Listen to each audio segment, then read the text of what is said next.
Hello students, मेरा नाम है चांदनी वर्मा और मैं आप सभी का एक बार फिर से सिविल माइंड्स एकेडमी डीडीयू नगर में स्वागत करती हूँ। इस बार मैं आप लोगों के लिए फ़िज़िक्स का एक बहुत ही important topic total internal reflection लेकर आई हूँ, जिसे हम समझने का कोशिश करेंगे। देखिए, टोटल इंटरनल रिफ्लेक्शन को हिंदी में बोला जाता है पूर्ण आंतरिक परावर्तन। अगर आप इस वर्ड को, इस टॉपिक को ध्यान से देखेंगे तो इसमें आप लोगों को 3 अलग अलग वर्ड्स दिखेंगे। पूर्ण आंतरिक परावर्तन, टोटल इंटरनल रिफ्लेक्शन, है ना। तो इसको समझने के लिए हमें एक दूसरा 2 टॉपिक, जिसे रिफ्लेक्शन और रिफ्रैक्शन, रिफ्लेक्शन को हिंदी में बोला जाता है परावर्तन और रिफ्रैक्शन को हिंदी में बोला जाता है अपवर्तन, ये समझने की ज़रूरत है। तब हम पूर्ण आंतरिक परावर्तन को हम अच्छे से समझ पाएंगे। देखिए सबसे पहले हम किसके बारे में पढ़ रहे हैं? हम यहाँ पे लाइट और प्रकाश के बारे में पढ़ रहे हैं ना। तो प्रकाश क्या है? एक वेव है, एक तरंग है। और ये जो सारी चीज़ें हैं, परावर्तन, अपवर्तन, टोटल इंटरनल रिफ्लेक्शन, ये सारी चीज़ें प्रकाश, तरंग, लाइट वेव के साथ होने वाली अलग अलग घटनाएं हैं। उस घटना को हम यहाँ पे पढ़ रहे हैं, जिसमें पहली घटना है रिफ्लेक्शन।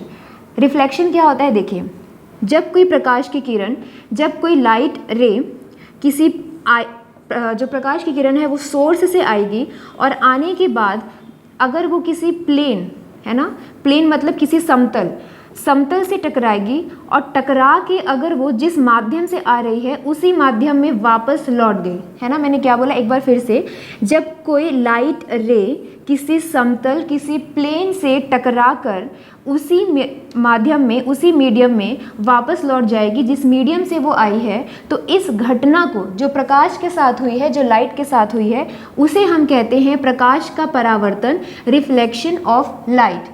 देखिए, तो इस घटना में कुछ टर्मिनोलॉजी हैं जो हमें समझना ज़रूरी है, जिसमें देखिए ये जो प्रकाश की किरण, लाइट रे जो प्लेन मिरर पे टकराई है, उसे हम क्या कहते हैं? Incident ray.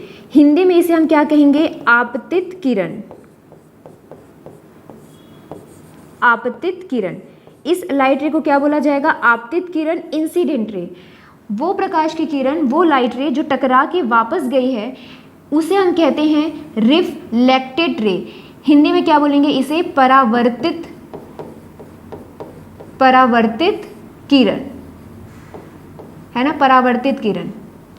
अभी देखिए, ये जो पॉइंट है समतल पे, प्लेन पे, ये जो पॉइंट है जहाँ पे ये सारी घटनाएं हुई हैं, है ना, किसी भी लाइट रे का आना, टकराना और टकरा के वापस चला जाना, ये प्लेन के किसी जगह पे हुई है, किसी पॉइंट पे हुई है। तो इस पॉइंट को बोला जाता है आपतित या आपतन बिंदु।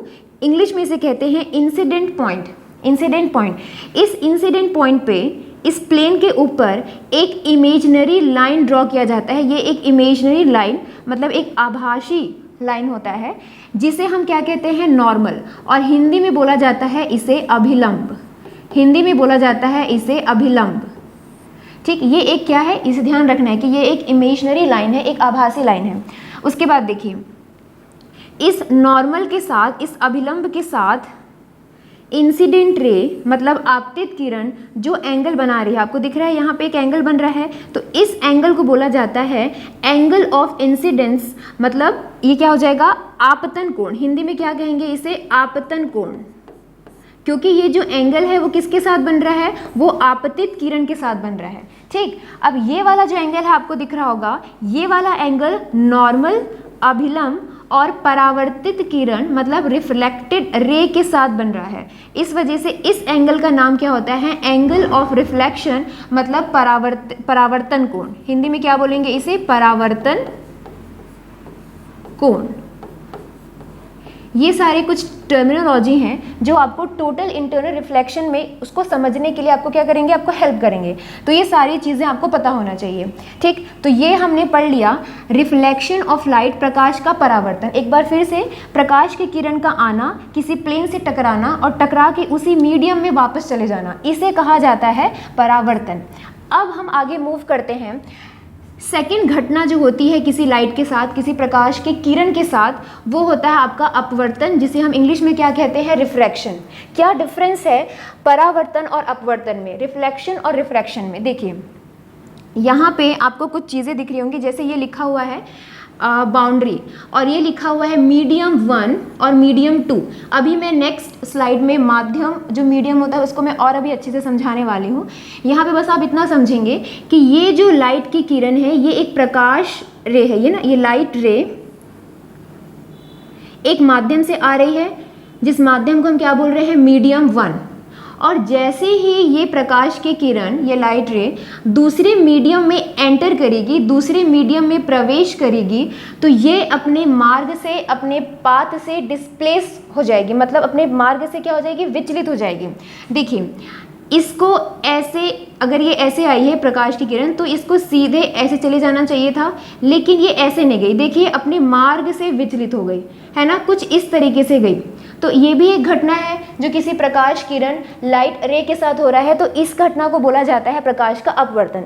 दोनों में आप डिफरेंस क्लियरली देख पा रहे होंगे कि इसमें प्रकाश की किरण का टकराना और टकरा के उसी मीडियम में वापस चले जाना, इसमें टकरा रही है, टकराने के बाद इसे क्या करके, इसे छेद के या क्रॉस करके ये आगे बढ़ रही है, ठीक है। तो इस घटना को बोला जाता है, इस फिनोमेना को बोला जाता है क्या, रिफ्रैक्शन, मतलब अपवर्तन। अब इसकी टर्मिनोलॉजी जो है आपको समझने में बहुत इजी होगा। जो प्रकाश की किरण आई है पहले माध्यम से, पहले मीडियम से, उसे हम कहते हैं इंसिडेंट रे, पहले हम देख चुके हैं, हिंदी में कहेंगे इसे क्या, आपतित किरण, ठीक है। टकराने के बाद जो दूसरे मीडियम में एंटर की है, जिसका रिफ्रैक्शन हो गया है, उसे हम कहते हैं रिफ्रैक्टेड रे, है ना, इसे हम क्या कहेंगे, रिफ्रैक्टेड रे। हिंदी में क्या हो जाएगा, अपवर्तित किरण, यहाँ पे लिख रही हूं मैं अपवर्तित, जिसका अपवर्तन हो गया है ना, अपवर्तित किरण। सेम यहाँ पे जिस पॉइंट पे ये सारी घटनाएं हुई हैं उस पॉइंट को हम कहेंगे आपतन बिंदु, इंसिडेंट पॉइंट। और इस इंसिडेंट पॉइंट से अगेन हम एक इमेजनरी लाइन ड्रॉ करेंगे, एक आभासी लाइन ड्रॉ करेंगे, जिसे हम कहते हैं नॉर्मल, हिंदी में कहते हैं अभिलंब, ठीक है। अब अगेन जो इंसिडेंट रे है वो नॉर्मल के साथ एक एंगल बना रही है, आप क्लियरली यहाँ पे देख सकते हैं। तो इस एंगल को हम क्या कहेंगे, क्योंकि ये इंसिडेंट रे के साथ बन रहा है तो इसे हम कहेंगे अगेन एंगल ऑफ इंसिडेंस, ठीक है। नीचे देखेंगे ये जो रिफ्रैक्टेड एंगल है, रिफ्रैक्टेड रे है, ये भी नॉर्मल के साथ, अभिलंब के साथ यहाँ पे एक एंगल बना रही है। तो इस एंगल को क्या बोलेंगे, क्योंकि ये रिफ्रैक्टेड किरण के साथ, मतलब अपवर्तित किरण के साथ बन रहा है, तो इसे हम कहेंगे एंगल ऑफ रिफ्रैक्शन, ठीक है। इसको हम डिनोट कैसे करते हैं, इसे हम कहते हैं एंगल आई और इसे हम कहते हैं एंगल आर। सेम यहाँ पे भी एंगल आई और एंगल आर, ठीक। तो ये जो सारी चीज़ें हैं इससे हम आगे समझने की कोशिश करेंगे टोटल इंटरनल रिफ्लेक्शन। लेकिन उसके पहले अगेन आपको ये जो लिखा हुआ है सघन तथा विरल माध्यम, मतलब डेंस एंड रेरर मीडियम, इस मीडियम के बारे में समझना आपको ज़रूरी है। देखिए ये जो मीडियम है आप इसको 3 टाइप में, आप मतलब मीडियम को 3 टाइप में डिवाइड कर सकते हैं। मीडियम जो है वो आपका सॉलिड हो सकता है ना, लिक्विड हो सकता है मतलब तरल हो सकता है, और गैस, है ना। गैस जो मीडियम है, जिस माध्यम की हम बात कर रहे हैं, वो 3 चीज़ हो सकते हैं, या तो सॉलिड, या तो लिक्विड, या तो फिर गैस अवस्था में हो सकता है, ठीक है। तो अब देखिए हमको उस मीडियम में सघन और विरल को समझना है। सघन इंग्लिश में नाम से समझ में आ रहा होगा आपको, डेंस। डेंस का मतलब क्या होता है, जैसे हम बोलते हैं ना एकदम डेंस पॉपुलेटेड एरिया, मतलब एक छोटा सा जगह, वहाँ पे काफ़ी सारे लोग, है ना, इस तरीके से। तो सॉलिड के जो मॉलिक्यूल्स होते हैं, सॉलिड के मॉलिक्यूल्स एक दूसरे के बहुत पास और एकदम चिपके हुए रहते हैं, इसी वजह से वो सॉलिड होते हैं। लेकिन जो लिक्विड के मॉलिक्यूल्स होते हैं वो थोड़े एक दूसरे से क्या होते हैं, दूर होते हैं। इनके बीच का जो फोर्स होता है दोनों मॉलिक्यूल्स के बीच में, वो थोड़ा कम होता है। ये सारी चीज़ें केमिस्ट्री वाली बातें हैं। एक जो गैस का देखेंगे तो यहाँ के जो मॉलिक्यूल्स हैं वो और भी ज़्यादा दूर दूर होते हैं, है ना। तो हम अगर सॉलिड और लिक्विड का कंपैरिजन करें तो सॉलिड लिक्विड के कंपैरिजन में ज़्यादा डेंस हो जाएगा। मतलब सॉलिड क्या हो गया, सघन, मतलब डेंस, और लिक्विड क्या हो गया, विरल, है ना। ये क्या हो गया आपका, रेरर मीडियम हो गया, और ये हो गया आपका डेंस। लेकिन जब हम लिक्विड और गैस का कंपैरिजन करेंगे, क्योंकि यहाँ पे ऐसा कोई लिस्ट नहीं है कि ये सारे जो मीडियम है ये आपके डेंस में आएंगे, ये सारे मीडियम आपके रेयर में आएंगे, ऐसा नहीं है। कंपैरिजन वाइज हमको ये डिसाइड करना है। जब आप लिक्विड और गैस का कंपैरिजन करेंगे तो बताइए, अब जो लिक्विड है वो डेंसर मीडियम बन जाएगा और जो गैस है वो क्या बन जाएगा, वो आपका रेयर मीडियम, मतलब ये विरल हो जाएगा और ये सघन हो जाएगा, है ना। तो ये है मीडियम। तो आई होप आपको डेंस मीडियम मतलब सघन माध्यम और विरल माध्यम अच्छे से समझ में आ गया होगा। अब हम हमारा जो मेन टॉपिक है टोटल इंटरनल रिफ्लेक्शन, इसकी तरफ जाते हैं। देखिए, पूर्ण आंतरिक परावर्तन, ध्यान देंगे, हमने जो सेकंड घटना पढ़ी प्रकाश की, क्या था वो, अपवर्तन, है ना, अपवर्तन।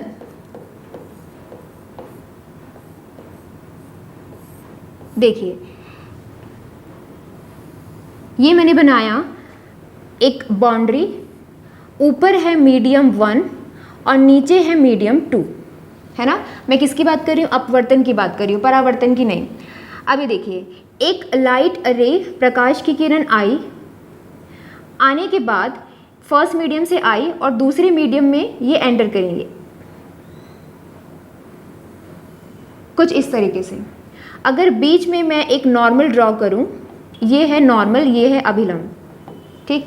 तो देखेंगे, अगर मैं इस मीडियम 1 को, कौन सा मीडियम ले लूं, सघन, और मीडियम 2 को मैं ले लूं विरल, मतलब मान लीजिए यहाँ पे कोई सॉलिड मीडियम है, कांच है ना, और यहाँ पे वाटर, हम ले लेते हैं वाटर, है ना। तो सॉलिड और वाटर, तो सॉलिड कैसा हो जाएगा, एक सघन माध्यम है, ये एक डेंसर मीडियम है, और वाटर क्या है, ये एक रेयर मीडियम है, एक विरल माध्यम है। अब प्रकाश की जो किरण है वो सॉलिड से कहाँ आ रही है, वो सॉलिड से आ रही है कहाँ पे, वाटर में। तो ध्यान देंगे, जब भी कोई प्रकाश की किरण सघन माध्यम से विरल माध्यम में प्रवेश करती है, तब उसके पाथ में विचलन तो होगा, वो अपने मार्ग से, अपने पाथ से डिस्प्लेस तो होगी, लेकिन किस तरीके से, देखिए, ये कोई प्रकाश की किरण है ना, अपवर्तन के पश्चात, रिफ्रैक्शन के पश्चात इसको ऐसे चला जाना चाहिए था, ऐसे सीधे, है ना।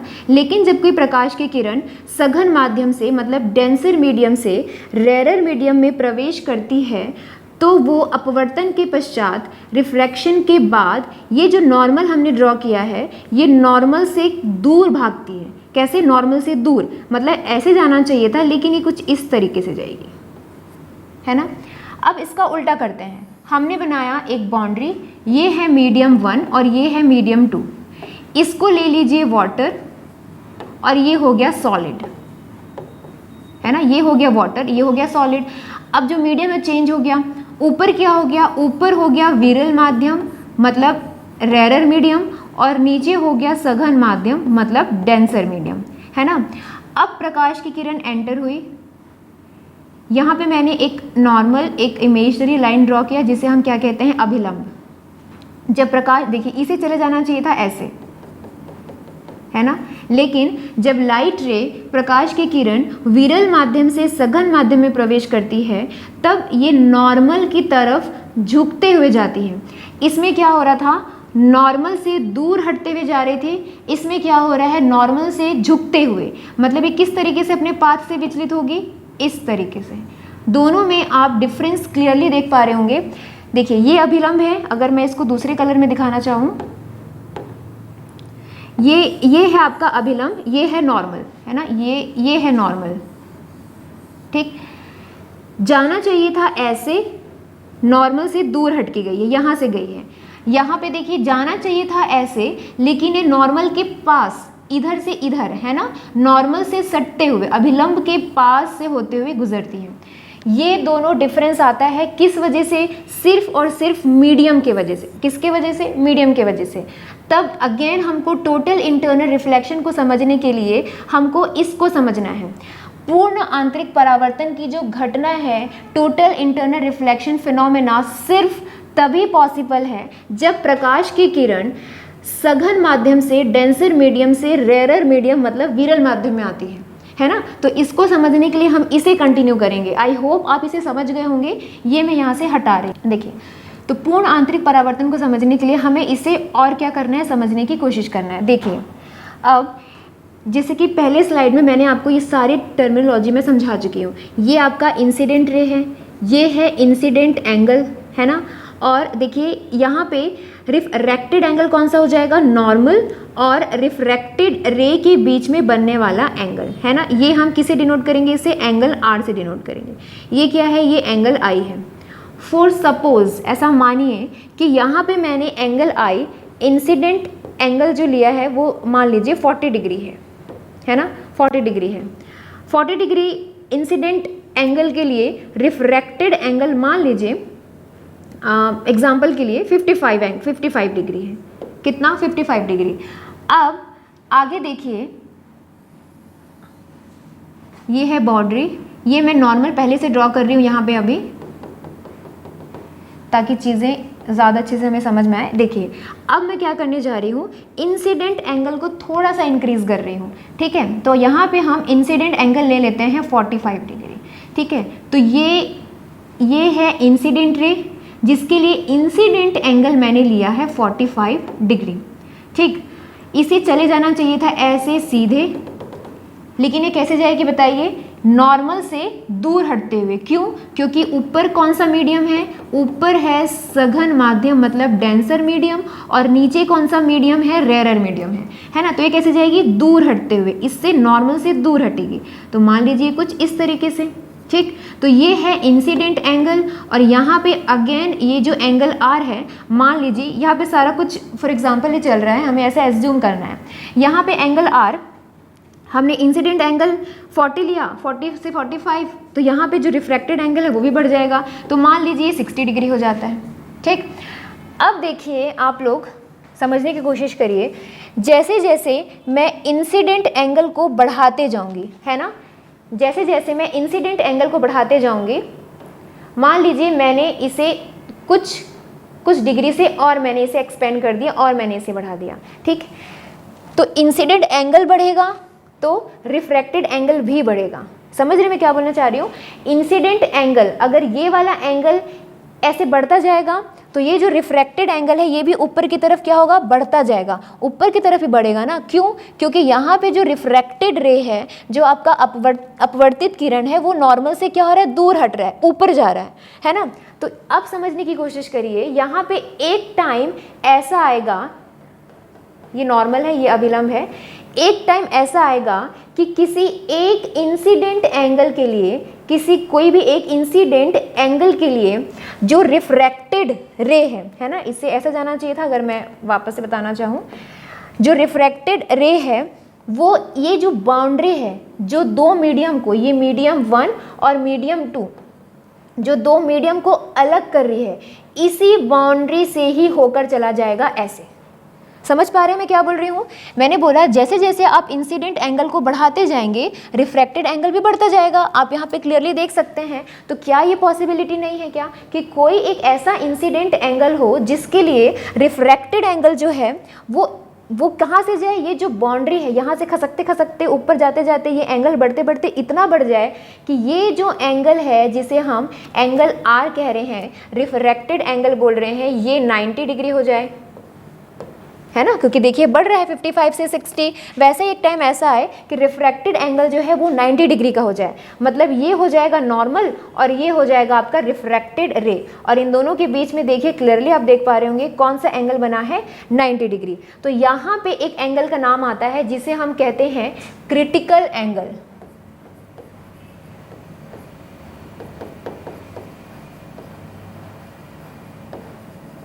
हिंदी में इसे हम कहते हैं क्रांतिक कोण।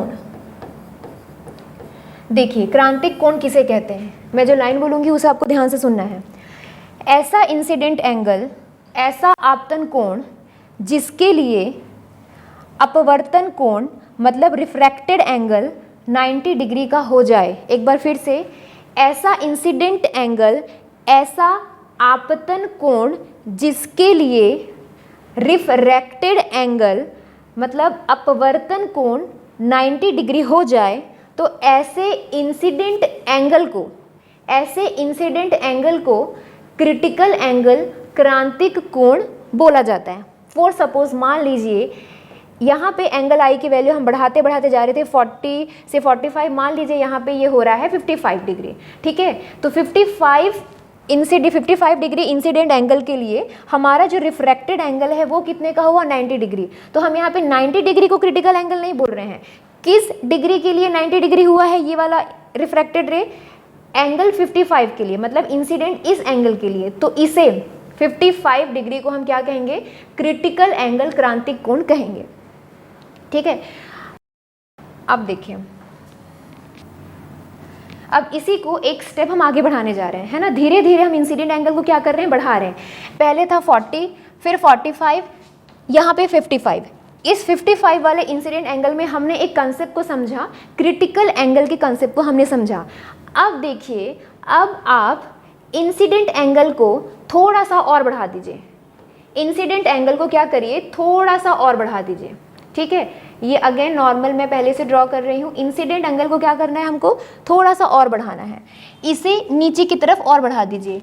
अब यहाँ पे हम ले लेते हैं इंसिडेंट एंगल, हम ले लेते हैं 65 डिग्री, है ना। पूरी ये सब ऐसे आपको एग्जाम्पल के तौर पे लेना है 65 डिग्री। अब देखिए अब क्या होगा, जैसे जैसे हम इंसिडेंट एंगल बढ़ाते जा रहे हैं, जो रिफ्रैक्टेड एंगल है वो भी बढ़ता जा रहा है। और सीधी सी बात है, मैं बार बार बोल रही हूँ कि जब सघन माध्यम से विरल माध्यम में प्रवेश करता है कोई भी प्रकाश की किरण, तो वो नॉर्मल से दूर भागता है ना। नॉर्मल से क्या होगा, दूर हटेगा। तो यहाँ पे भी दूर ही हटेगा। तो अब और कितना दूर हटेगा, है ना, यहाँ तक तो आ गया। अब क्या होगा, अब ये जिस मीडियम से आ रहा है उसी मीडियम में, दूर हटते हटते उसी मीडियम में, जिस मीडियम से आया है उसी मीडियम में वापस चला जाएगा। देखिए इस तरीके से, इसे अगर मैं बोलूँ कि इस तरीके से इसे जाना चाहिए था, लेकिन ये प्रकाश की किरण आई यहाँ पे किसी मीडियम से, जिसका नाम हम कुछ भी दे देते हैं मीडियम 1, लेकिन ये क्या होगा, ये कोई सॉलिड होगा, है ना। सॉलिड मतलब सघन होगा, और ये कोई सा विरल माध्यम होगा, ठीक है, जिसे हम फॉलो करते आ रहे हैं सारे एग्जाम्पल्स में। अब क्या होगा, ये प्रकाश की किरण इस मीडियम में, मीडियम 2 में एंटर नहीं करेगी। जिस मीडियम से आई है मीडियम 1 में, उसी मीडियम में वापस चली जाएगी। देखिए इस तरह से, इस मीडियम में, मतलब ये है प्रकाश की किरण और इसी मीडियम में वापस चली गई। ये कब का केस है, क्रिटिकल एंगल के बाद का। जैसे ही क्रिटिकल एंगल से थोड़ा भी एंगल मैं बढ़ाऊंगी, तब क्या होगा, जो रिफ्रैक्टेड रे होगा वो जिस माध्यम से आई है, जिस मीडियम से आई है, दूर हटते हटते इतना दूर हट जाएगी कि जिस मीडियम से आई है उसी मीडियम से वापस चली जाएगी, ठीक। तो यहाँ पे आप देख रहे होंगे ये जो फिनोमिना है, हमने जो सबसे पहले पढ़ा, परावर्तन, रिफ्लेक्शन, है ना। हम पढ़ क्या रहे थे, हम अपवर्तन पढ़ रहे थे, हम रिफ्रैक्शन पढ़ रहे थे। लेकिन यहाँ पे जो घटना हुई, ये कैसी घटना है, साफ साफ आप देख पा रहे होंगे, ये प्रकाश का परावर्तन है। ये रिफ्लेक्शन ऑफ लाइट है कि प्रकाश की किरण आई, टकराई, और जिस मीडियम से आई है उसी मीडियम में क्या, वापस चली गई, है ना। तो ये इस तरीके से, अब जो वर्ड है टोटल इंटरनल रिफ्लेक्शन, यहाँ पे ये वर्ड क्यों आया, टोटल। जो हमने रिफ्लेक्शन पढ़ा था, जो हमने परावर्तन पढ़ा था, उसमें क्या होता है, कोई प्रकाश की किरण आई, टकराई और वापस गई। लेकिन यहाँ पे क्या होता है, प्रकाश की किरण जितनी आई है 100% वापस टकरा के नहीं जाती। इसका कुछ परसेंट जो होता है, ये जो प्लेन है जिससे वो टकराई है, वो एब्जॉर्ब कर लेता है। लेकिन टोटल इंटरनल रिफ्लेक्शन में इसमें क्या होता है, जितनी प्रकाश की किरणें आई हैं पूरी की पूरी, है ना, पूरा का पूरा 100% वापस चला जाता है उसी मीडियम में। इस वजह से इसका नाम टोटल, है ना। मैं आपको वर्ड समझाना चाह रही हूँ, टोटल इंटरनल रिफ्लेक्शन हम क्यों कह रहे हैं। इंटरनल आपको ध्यान से समझ में आ गया होगा। इंटरनल मतलब क्या, कि जिस मीडियम से आई है उसी मीडियम में इंटरनली, आंतरिक ही क्या हो गया, उसका क्या हो गया, परावर्तन हो गया, है ना। तो यहां से आया आपका वर्ड इंटरनल, ठीक। और देख रहे हैं ये किस फिनोमेना को फॉलो कर रही है, जो कौन सी घटना हो रही है, परावर्तन, रिफ्लेक्शन की घटना हो रही है। तो टोटल इंटरनल रिफ्लेक्शन, इस तरीके से इसका ये नाम टोटल इंटरनल रिफ्लेक्शन, है ना। पूर्ण आंतरिक परावर्तन, ये पूर्ण वाले समझने की ज़रूरत है। हमारा जो परावर्तन है उसमें पूरी की पूरी प्रकाश की किरणें, पूरी की पूरी लाइट रे जो है वो वापस नहीं जाती है, थोड़ा सा एब्जॉर्ब हो जाता है। किसके थ्रू? वो प्लेन, वो समतल जिससे वो टकराई है। बट इस फिनोमेना में जितनी प्रकाश की किरण आई है, मतलब ऑफकोर्स 100%, तो 100% आई और 100% वापस जाती है। इस वजह से इसको बोला जाता है टोटल। और यहाँ पे एक बहुत ही अच्छी घटना होती है जहाँ पे ये प्रोसेस हुआ है ना, जहाँ पे ये घटना हुई है, ये वाला पॉइंट जिसे हम बार बार इंसिडेंट पॉइंट, आपतन बिंदु बोल रहे हैं, यहाँ ये वाला जो पॉइंट है एकदम चमकने लगता है। क्या हो जाता है? एकदम ब्राइट, एकदम ऐसे चमकने लगेगा। ठीक है, तो ये याद रखेंगे क्योंकि हमको ये एग्जाम्पल में काम आएगा। इससे कैसे? जैसे कि आपको एक एग्जाम्पल आएगा एग्जाम में कि हीरे का चमकना प्रकाश की किस घटना के वजह से है। तो जैसे चमकना वर्ड आ गया है ना, चमकना वर्ड आया, इसका मतलब वो किसकी वजह से हो रहा है? वो हो रहा है टोटल इंटरनल रिफ्लेक्शन की वजह से। हीरे का चमकना या किसी कांच में आई दरार का चमकना या पानी में पड़ी हुई परख नली का चमकना, कहीं पे भी चमकना चमकना वर्ड आपको मिलेगा एग्जाम में, तो आपको सीधे आंसर लगाना है टोटल इंटरनल रिफ्लेक्शन, क्योंकि चमकने वाला प्रोसेस क्यों होता है आपको समझ में आ गया है। तो आई होप आपको ये टोटल इंटरनल रिफ्लेक्शन समझ में आ गया होगा। और यहाँ से हमने एक और कंसेप्ट पढ़ा है, क्या है ये? Critical angle. आप देखे होंगे हम क्रिटिकल वर्ड कहाँ पे यूज़ करते हैं कि जैसे कि हम बोलते हैं हॉस्पिटल में अगर कोई एडमिट है कि इनका सिचुएशन क्या है? क्रिटिकल है। इसका मतलब क्या होता है? एक बाउंड्री है, अगर इस बाउंड्री से थोड़ा से भी ज़्यादा अगर कुछ चीज़ हुई तो कुछ खराब होने की संभावना है ना, मतलब क्रिटिकल सिचुएशन है। वही चीज़ यहाँ पे भी फॉलो हुआ है, इसी के हिसाब से इसका नाम क्रिटिकल रखा हुआ है। देखिए ये है यहाँ पे 55 क्रिटिकल एंगल है ना। क्यों बोल रहे हैं इसको क्रिटिकल एंगल? क्योंकि अब 55 से थोड़ा सा भी एंगल हमने बढ़ाया तो ये सारी चीज़ें जो हो रही थी, अपवर्तन वाली घटना, रिफ्रैक्शन वाली घटना, वो नहीं होगी। अब दूसरी चीज़ें होने लगी। देखिए क्या हो गया? रिफ्लेक्शन, परावर्तन। ठीक है, तो इसी वजह से इस एंगल का नाम क्या है? इस एंगल को क्या बोलते हैं? इंसिडेंट एंगल को क्रिटिकल एंगल, क्रांतिक कोण। इस फिनोमेना को समझने के लिए मैं कुछ एग्जाम्पल्स आप लोगों के लिए लेकर आई हूँ जो आपको और हेल्प करेंगे। देखिए टोटल इंटरनल रिफ्लेक्शन होने के लिए अब आप खुद समझ गए होंगे, दो चीज़ें होनी बहुत ज़रूरी है ना। दो चीज़ें होनी बहुत ज़रूरी हैं, जिसमें से पहला क्या है कि जो प्रकाश की किरण है वो, मैं यहाँ पे शॉर्ट में लिख रही हूँ, डेंसर मीडियम से रेयरर मीडियम में जाना चाहिए, मतलब सघन माध्यम से विरल माध्यम में जाना चाहिए। ये एक कंडीशन होना चाहिए। मैंने आपको पहले बताया कि प्रकाश की किरण जब रेयर मीडियम से डेंसर में जाएगी तब टोटल इंटरनल रिफ्लेक्शन वाला केस होगा ही नहीं, क्योंकि वो नॉर्मल की तरफ झुकती है ना। नॉर्मल की तरफ झुकते हुए वो आगे बढ़ जाती है। ठीक, तो ये एक कंडीशन फॉलो होना चाहिए। सेकेंड कंडीशन क्या होना चाहिए? जो इंसिडेंट एंगल है वो ग्रेटर होना चाहिए, बड़ा होना चाहिए। किससे? क्रिटिकल एंगल से, है ना। किससे बड़ा होना चाहिए? क्रिटिकल एंगल से। तभी पूर्ण आंतरिक परावर्तन, टोटल इंटरनल रिफ्लेक्शन की जो घटना है ये होगा। तो यहाँ पे देखिए, यहाँ पे प्रकाश की किरण आई, ये जो ब्लैक कलर में एक लाइन ड्रॉ हुआ है, यहाँ पे अभिलंब को यहाँ पे ये डिनोट करने की कोशिश की जा रही है, ये अभिलंब है ना। ये प्रकाश की किरण है, देखिए ये प्रकाश की किरण आ रही है, ग्रीन कलर में आप देख रहे होंगे। इसे इस तरीके से चला जाना चाहिए था, लेकिन देखिए ये जो नॉर्मल है, ये जो अभिलंब है, इससे दूर हटते हुए गई है। देखिए इस तरीके से चली गई है ना, दूर हटते हुए चली गई।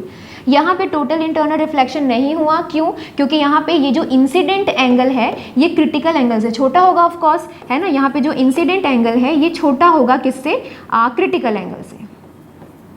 किससे? क्रिटिकल एंगल से। लेकिन नेक्स्ट वाले इमेज में देखिए, यहाँ पे ये आपको अगेन ये है नॉर्मल, है ना। ये प्रकाश की किरण आई यहाँ पे ये इंसिडेंट एंगल, और यहाँ पे इंसिडेंट एंगल जो है वो क्रिटिकल एंगल से क्या हो गया होगा? बड़ा। जैसे ही इंसिडेंट एंगल क्रिटिकल एंगल से बड़ा हुआ, यहाँ पे कौन सा प्रोसेस होने लगा? टोटल इंटरनल रिफ्लेक्शन का।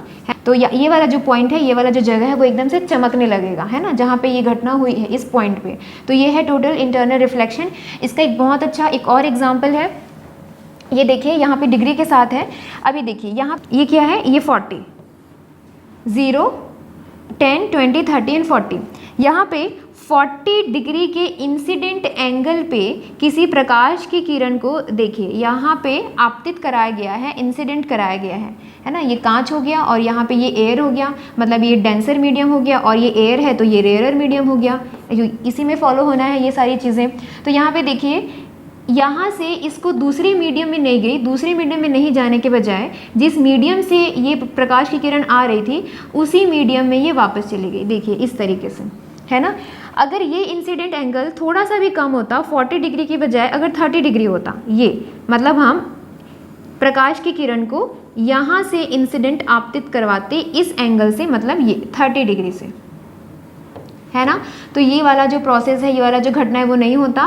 प्रकाश की किरण, ये अगर मैं इसको नॉर्मल मानूं तो नॉर्मल से दूर हटते हुए इस तरीके से क्या हो जाता है, इसका रिफ्रैक्शन हो जाता, क्या हो जाता, अपवर्तन हो जाता है ना, रिफ्रैक्शन होता। लेकिन जैसे ही ये जो आपका क्रिटिकल एंगल मान लीजिए 35 होगा क्रिटिकल एंगल, है ना, 35 के लिए जो आपका रिफ्रैक्टेड है ये यहाँ से चला जाएगा, जो मीडियम को अलग कर रहा है, ये जो आपका बाउंड्री है जो मीडियम को अलग कर रहा है ना, ये वाला मान लीजिए 35 में है। तो जैसे ही हमने क्रिटिकल एंगल 35 से थोड़ा सा एंगल और बढ़ाया, मतलब 40 डिग्री किया, ठीक है, तो ये क्या चीज़ें होने लगी, जिस मीडियम से प्रकाश की किरण आ रही थी उसी मीडियम में वापस चली गई।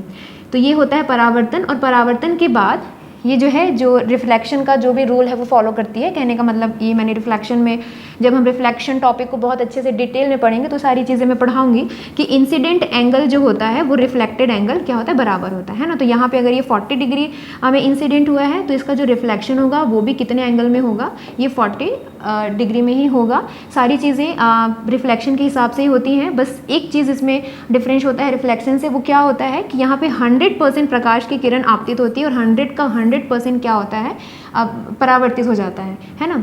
तो इससे भी आपको समझ में आ गया होगा। कुछ एग्जाम्पल जो टोटल इंटरनल रिफ्लेक्शन से एग्ज़ाम में आते हैं, बोला जाता है कि मरीचिका का जो बनना होता है, जो रेगिस्तान में बनता है ना, और हीरे का चमकना, मैंने बोला था आपको जहाँ जहाँ पे चमकना आएगा वहाँ पे आपको रीज़न लगाना है टोटल इंटरनल रिफ्लेक्शन, है ना। कांच के टुकड़े का चमकना, पानी में पड़ी हुई परख नली का चमकना, ये सारी चीज़ें क्या लगाएंगे आप एग्जाम्पल, क्या रीज़न है इनके होने का, तो टोटल इंटरनल रिफ्लेक्शन। एक आप देख रहे होंगे ऑप्टिकल फाइबर, इसको मैं थोड़ा सा आपको समझाना चाहूँगी। प्रकाशीय तंतु, देखिए जो प्रकाश है ना वो एक ऐसा तरंग है, एक ऐसा वेव है जो एक सीधी रेखा में ट्रैवल करता है ना, एक सीधी रेखा में गमन करेगा। लेकिन मान लीजिए आपको प्रकाश को ऐसे टेढ़े मेढ़े रास्ते में अगर आपको उसको संचरित करवाना है, ट्रैवल करवाना है, तो हम कैसे करेंगे, तो हम उसके लिए यूज़ करते हैं ऑप्टिकल फाइबर, प्रकाशीय तंतु। और ये जो प्रकाशीय तंतु है वो पूरा का पूरा टोटल इंटरनल रिफ्लेक्शन पे वर्क करता है। आपको क्वेश्चन आएगा कि इनमें से कौन सा उपकरण है, ये कौन सा एग्जाम्पल में 4 ऑप्शन में जो टोटल इंटरनल रिफ्लेक्शन के फिनोमेना पे बेस्ड है, उस पे काम करता है। तो उसमें से एक ऑप्शन होगा, देखेंगे आप, ऑप्टिकल फाइबर, प्रकाशीय तंतु। इससे आप एग्जाम्पल समझ पाएंगे। देखिए इस तरीके से, है ना, यहाँ पे टोटल इंटरनल रिफ्लेक्शन को यूज़ करके देखिए पहले प्रकाश की किरण यहाँ पे आई, इसका टोटल इंटरनल रिफ्लेक्शन हुआ, फिर यहाँ अगेन टोटल इंटरनल रिफ्लेक्शन, फिर ऐसे फिर ऐसे फिर ऐसे, है ना। तो टेढ़े मेढ़े रास्ते से भी हम लाइट को संचरित करवा सकते हैं, उसका हम ट्रैवलिंग करवा सकते हैं। किस तरीके से, टोटल इंटरनल रिफ्लेक्शन का जो फिनोमेना है वो यूज़ करके, है ना। एक और एग्जाम्पल, छोटा सा एग्जाम्पल मैं आप लोगों को यहाँ पे समझाना चाहूँगी कि देखिए यहाँ पे ये है हीरा, हीरे में ये प्रकाश की किरण ये एंटर की, यहाँ पे ये सीधे, देखिए ये सीधे एंटर की, थोड़ा सा देखिए विचलित हो गई है ये इस तरीके से हल्का सा, है ना। तो यहाँ पे टोटल इंटरनल रिफ्लेक्शन नहीं हुआ, लेकिन जैसे ही अंदर से प्रकाश की किरण अंदर आई, ये अंदर आई, यहाँ पे टोटल इंटरनल रिफ्लेक्शन हुआ है। देखिए इसे बाहर जाना चाहिए था लेकिन बाहर गई क्या, नहीं, यहीं से इसका टोटल इंटरनल रिफ्लेक्शन हुआ। फिर यहाँ से इसको ऐसे बाहर जाना चाहिए था, ये बाहर गई क्या, नहीं, यहीं पे इसका फिर से टोटल इंटरनल रिफ्लेक्शन हुआ। इस तरीके से हीरे को इस तरीके से डिज़ाइन भी किया जाता है कि इसमें टोटल इंटरनल रिफ्लेक्शन जो है लाइट का वो ज़्यादा हो। तो आप यहाँ पे देख रहे होंगे कहीं कहीं पे हर जगह नहीं चमक रहा है हीरा, हर जगह थोड़ी चमक रहा है। देखिए यहाँ पे आप देख पा रहे होंगे अच्छे से, है ना। तो यहाँ पे क्या हो रहा है, ये टोटल इंटरनल रिफ्लेक्शन वाला, जो आप इस चीज़ से इसको आप मतलब समझने की कोशिश करेंगे कि हीरे के अंदर जहाँ पे टोटल इंटरनल रिफ्लेक्शन वाला प्रोसेस होता है वहाँ पे हीरा फिर क्या चमकने लगता है, ठीक है। तो आई होप आपको ये टोटल इंटरनल रिफ्लेक्शन समझ में आ गया होगा। मैं आप लोगों से नेक्स्ट वीडियो में इसी तरीके से साइंस के किसी टॉपिक के साथ फिर से आपसे मिलूँगी। तब तक के लिए आप और वीडियोस देखने के लिए सिविल माइंड्स एकेडमी का जो यूट्यूब चैनल है उसे सब्सक्राइब करें, वीडियोस को लाइक करें। तब तक के लिए थैंक यू।